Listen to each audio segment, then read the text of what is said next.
حلوين جدا جدا جدا. عايزه تحطي بقى فلفل رومي براحتك، عايزه تقلي الفلفل وتحطيه عليها برضو براحتك، انا حابه كده.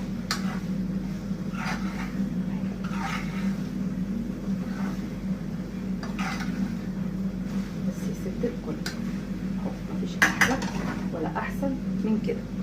نسيبها بس دقيقتين وبعد كده ايه اغرفها لكم اهو. بصوا بقى طبق مسقعه والله، بصي مش محتاج حاجه تانية جنبه، بجد تحفه تحفه بجد. وينفع بقى في اي ايام اخر الشهر دي. كل سنه وانتم طيبين يا امارات.